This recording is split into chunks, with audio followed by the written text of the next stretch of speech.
Welcome to George Coll Fine Art. Here, the viewer is encouraged to get outside and paint from life. George's job is to provide the tools to solve the many technical challenges faced in rendering landscape paintings. View the library of landscape paintings offered and become a subscriber. You can also purchase tutorial videos, plus original tutorial and studio paintings. Thank you. And if you like what you see, click the subscribe button and join in on the fun. Hello, I'm George Coll. Welcome to part one, a new three-part series called The Drop-Off. So we're talking, if you don't struggle with painting rocks and water, this is for you. So that's what we're going to concentrate on today. Today was block in, so we figured out where the major shapes were going to be, and then started making our best shot at a value color. So I described what that means and how to apply it, what brushes to use, and I actually show you with my overhead the color mixtures. So it's really a 1, 2, 3 thing. So again, I want to thank Micah for my intro. It's a fun intro, and get outside and paint. Paint with your friends. Get critiques, and don't be intimidated by white canvas. Just keep painting, okay? And I'll supply some of these answers on how to tackle some of these difficult problems. Okay, let's start painting. All right. Hello, and welcome to part one of, I don't know what to call this thing yet, but it's something to do with water and waterfalls. Let me see if I've made any notes on this. And, oh, okay. I did come up when I found this reference, and I call it the drop-off, meaning, you know, big drop-off waterfall. I don't know. Naming paintings is not my forte, but I need to do it, because that's how I organize things. All right, so with that, what I want to do here in part one, this is part one of a three-part series, is to block in where the major shapes are, and if I have time, to get a value color in there. Value color is from 1 to 10 on the color scale, lightest to darkest, and meaning every color has a value color. Like a red can be very light or very dark. All right, with that, let's just get something nasty to draw some shapes with. And, oh man, this is an old worn out number 3 rosemary long flat. Look how it's just a stub now. So I'm going to just get some blue and a little bit of yellow ochre. A little bit of yellow ochre. Blue, yellow ochre. And where am I going to start here? I mean, when I'm looking at it, I have a monitor to my right, as well as you guys, is to try to figure out where these big shapes are going to be. So I know that something's coming in up here.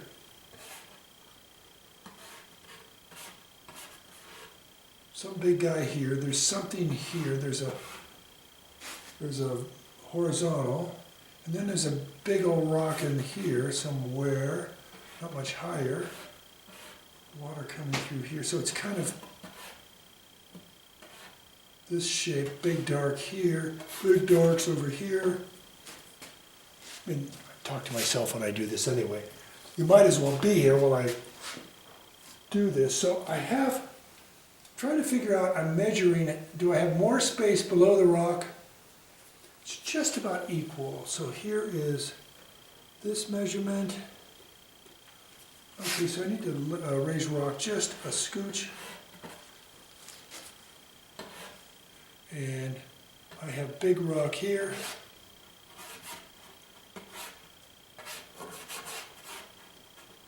And he's kind of rocking here. So there's a split in it, I guess. And I think this is a little smaller. It has something else coming up here, which is a dark, and I need to bring him out a little bit more. Big rock. Oh boy, so far so good. Okay, now I have dark here, big dark here,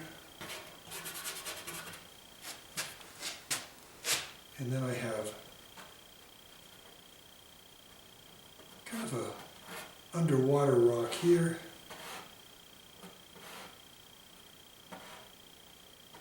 here, this kind of triangle shape. Then we have another one, which is not so well defined here, then a smaller one here, and then a great big gold rock in here. Kind of goes this way. What a pretty color. Somewhere in there there's a big old gold rock. Okay, now I have more rocks underneath. So I have big rock here, and he goes in this way. No, he's below here, here. Then there's kind of a space where water comes through then. This guy, and then an angled fella.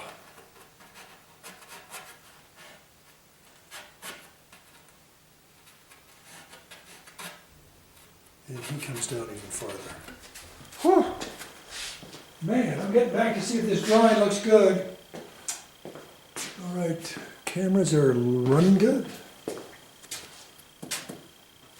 Okay, now I'm going to get a little bit more defined. So here's a edge of dark here, and edge of dark goes here, maybe even higher.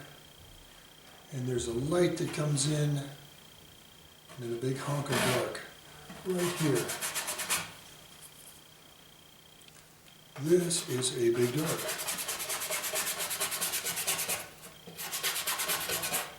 This is why my brushes look so bad.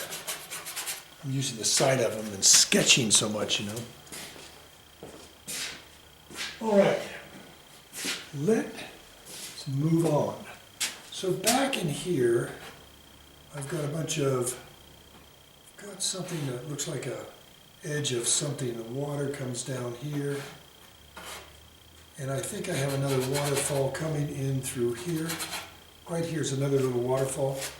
It's up in Rocky Mountain National Park.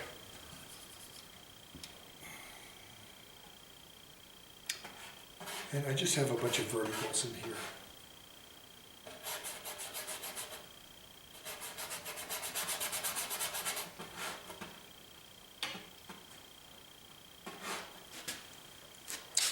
Okay, then there's a dark right in there.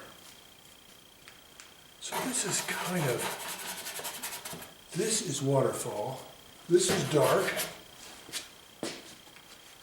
So I'm looking at this shape. This is a big major shape, and is it correct? And I think I have to make some modifications. Just by looking at it, I can say I have some shape problems, and I think I need to bring rock here, here. There's just some big dark shadow in here.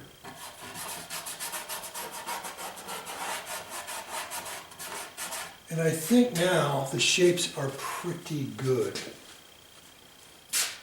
Now the verticals on the waterfall are a little, they're a little darker. So I'm adding some blue and some green, just to kind of give me some guys here. Get some viridian in there. And I think I have waterfall right here, vertical. Then I have a light, then I have a blue.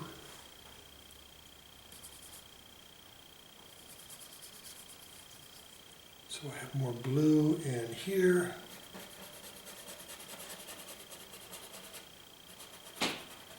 There.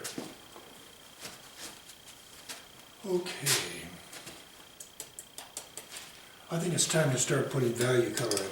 So I've been making the edges of the drawing using edges. And even if they're not perfect, you can change them later because they're put in thin, see, everything's thin. And I'm going to paint over the top of it. Yeah, don't go thick on paint at this stage. I mean, there's a lot of ways to start a painting. Mine's a little bit more common to go in thin and then go thick later. Okay. I'm not quite sure if this angle is right on this rock yet. I will know here as we go forward. So let me make a mixture for some darks. So we're going to go blue, transparent oxide red. If you don't have that, burnt sienna, raw sienna, something of a brown, darker nature. I'm going to add some yellow ochre to the mixture.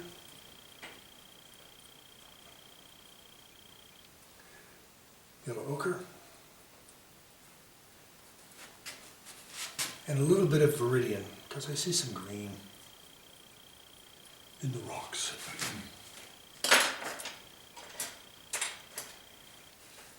So since we are covering a lot of territory, and we have 19 minutes left, let's just get a big brush.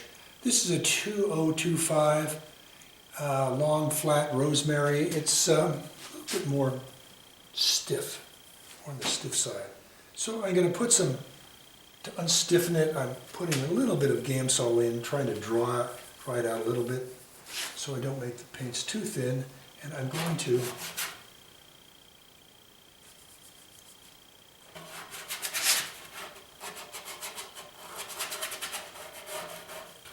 get some darks in.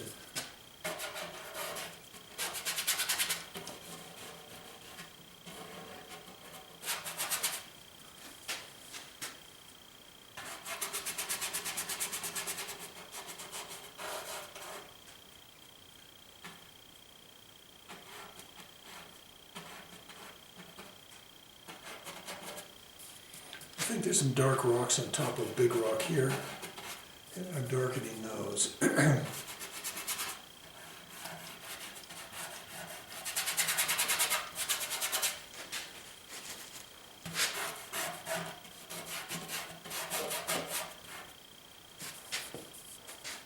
And I'm going to put some edge darks here and here.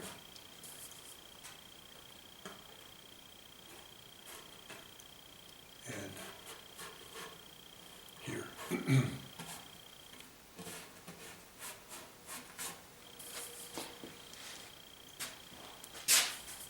Going to make more blue, more green, more brown, more brown.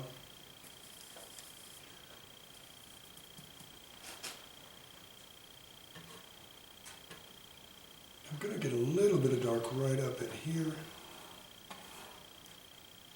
and again in here, and over in here.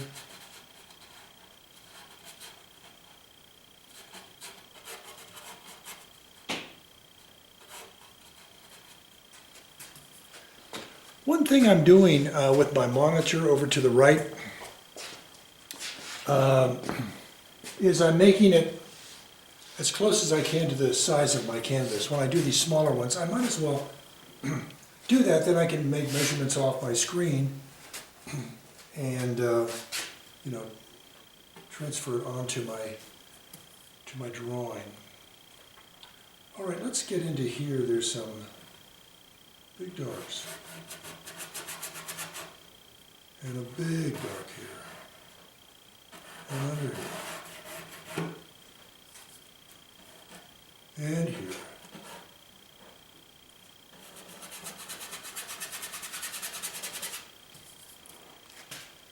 And I didn't go so dark here because I want to use a different color. Because he's kind of a major player.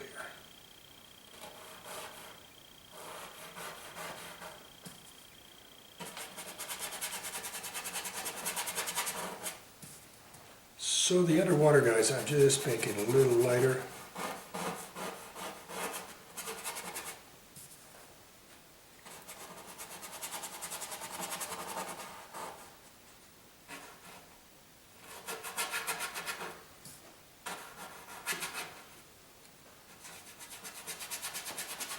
And I think gold rock has a dark underneath it.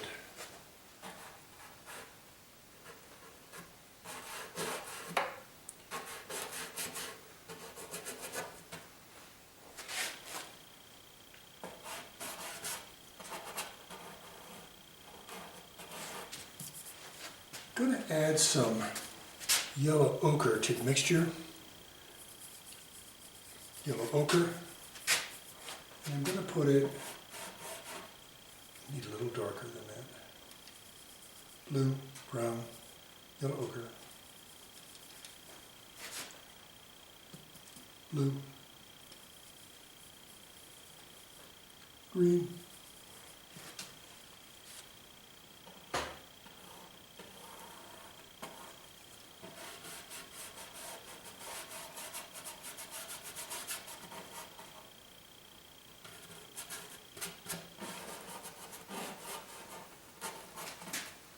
And that is kind of a shadowy color.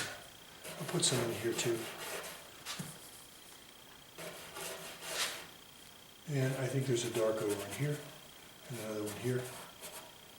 And there's a little guy coming down here, and a little pinchy dark right there. Okay.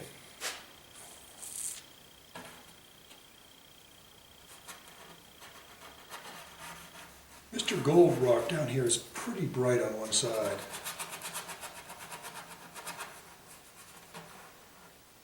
I think he needs to be a little taller. Okay. Let's see what we can do with this dark. I don't have much left. I probably have more on my brush than down here. But I do have something. And since I have it, let's keep working with the dark of him. And what I want to do is get some Viridian in here. And some yellow ochre. And I want to calm the red down with this complement, which would be red. So I've got a little bit of alizarin in it. A little bit more brown. We're good. Let's give it a try. Cleaning my brush a little bit thoroughly and trying to get some of that dark out of there. And I'm moving into this green, red, gray, brown thing. And let's see what I can do.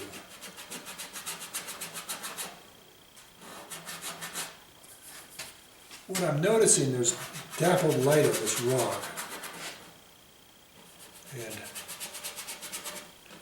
I want to try to emulate it.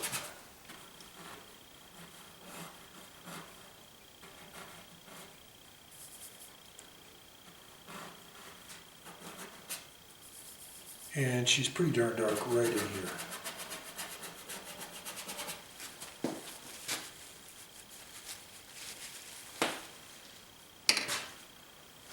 What I want to do next is big areas, so I might as well go over to Big Rock on the right.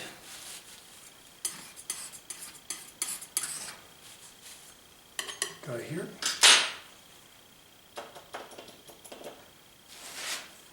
Maybe I could finish off with my brush, which has a very thin wash on it. I'm going to get some Naples on it with a little bit of that stuff that was left from the mixture down here. Naples. And let me get some lights in here.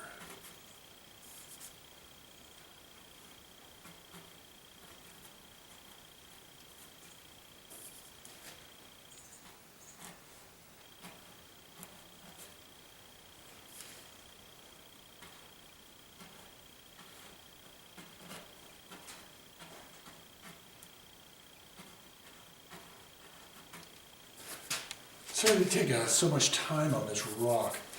And now I'm just going to run almost a dry brush over this way on rock.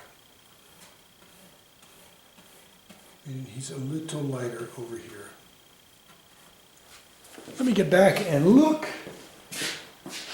Not bad for a base color. Working. Oh man, I didn't bring any coffee out from the kitchen. Okay. Clean this brush and move on.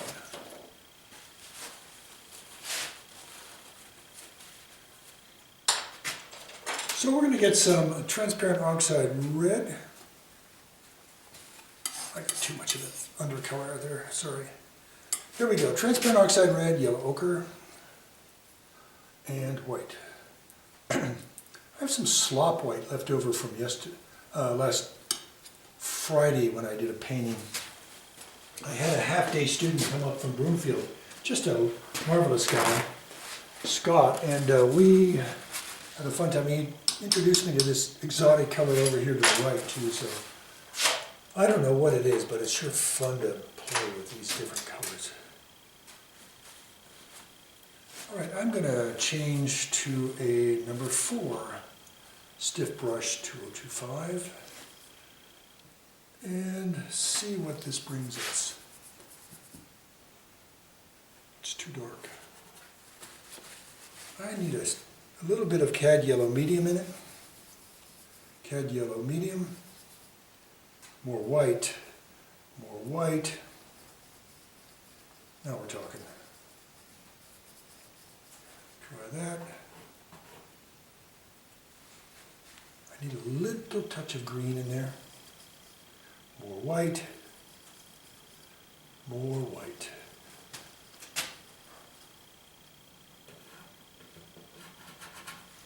I think that's pretty good. Close enough. It's pretty stiff white left over from last week from that slop pile, so I had to get a little bit of Gamsol in there.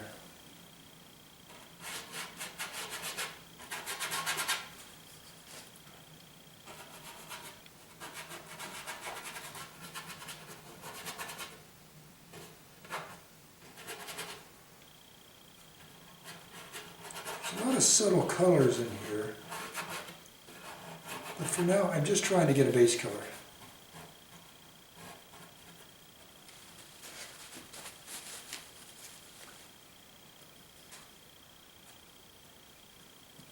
And I think it's almost white here, and I can't get it right now. All right, let's go a little bit more brown. A little bit more ochre, a little bit more brown, and let's go into here. Nope, a little lighter.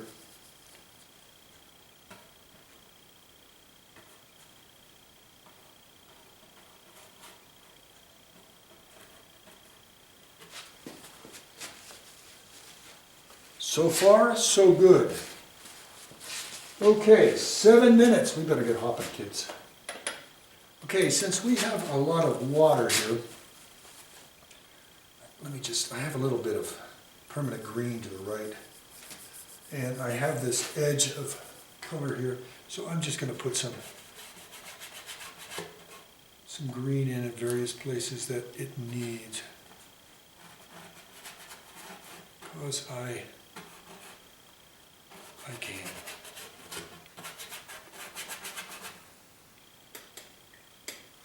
Now, can I use some of that rock color back there? Perhaps. Let me change brushes here.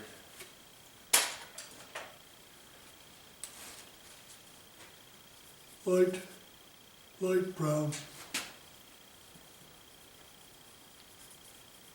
And I'm just going to go, I need some lights in here in various places.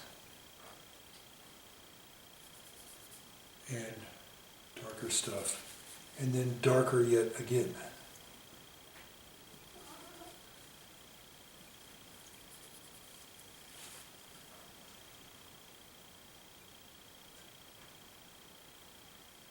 And dark and dark in various places. Good enough for now. We better get hopping with this water, kids. That's all I have to say. Okay.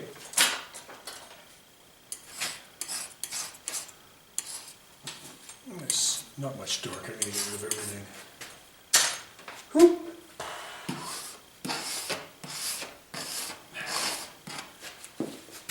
All right, cleaning my palette, which is a good idea when you're changing to another major value in color.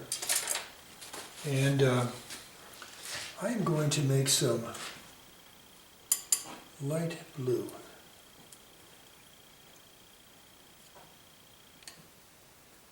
A little bit of ultra.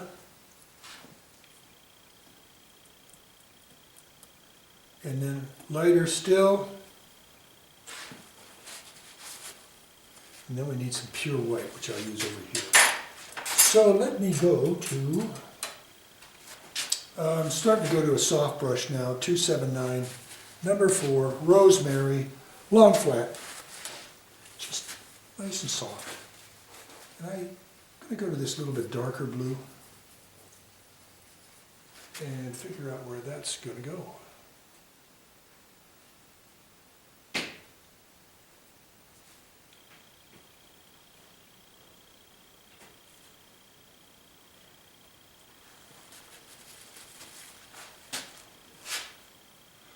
Made a drawing here. I need some dark on that side.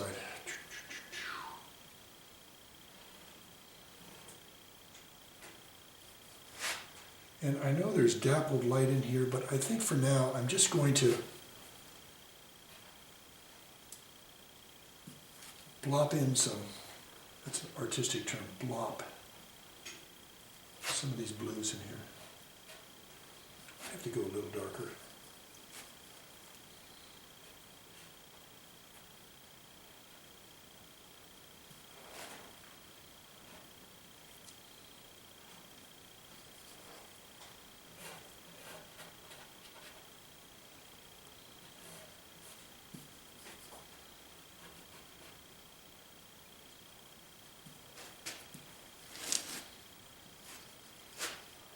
And again, we need some of that in various places around these half-submerged, mostly submerged rocks down here. So try not to make it too complicated for you. What I've learned from teaching for the last 15 years is my students make it complicated, and I'm always trying to simplify it for them.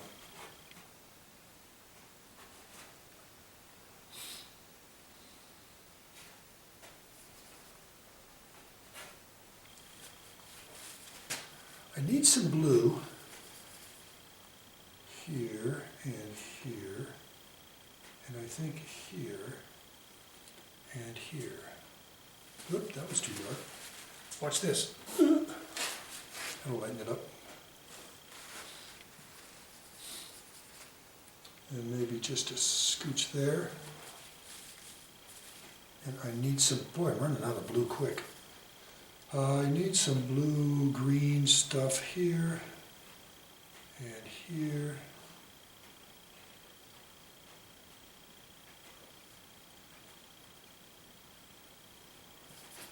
Let me get back. That's looking pretty. Just a nice rough end.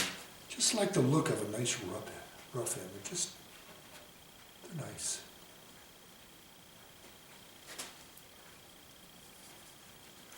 All right, I've got kind of a yellow ochre gold thing over here, so let's get some yellow ochre gold or yellow ochre or gold. And I need to lighten that up. Lighten that up. Not very gold looking, is it? And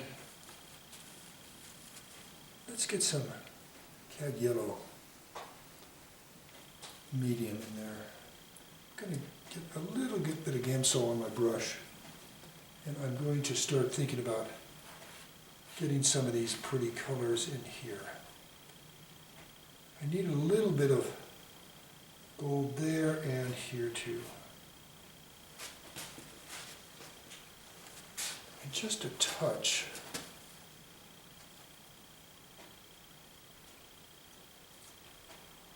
touch over here. This is kind of a, over here, it seems to be kind of a green. I'm going to get some permanent and some yellow ochre, some white, some white.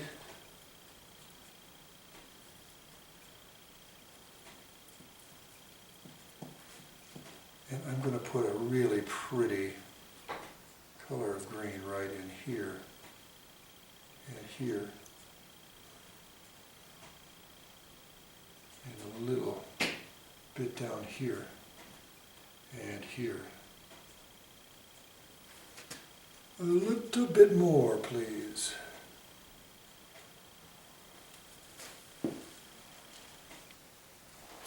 I'm going to add a little bit of yellow ochre into this mixture now. And we're going to put kind of a something other color over here.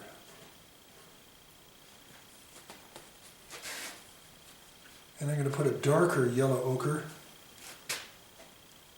up in here, and here, and here. And a lighter one right here. Oh my gosh, that bell came up and scared the crap out of me. Okay, so that's it for this. Let me stop this thing from dinging. Thank you so much for coming by for part one. And so that was a good start. I'm excited to get into this thing in part two, and I'll see you in part two. Thanks so much. Bye-bye.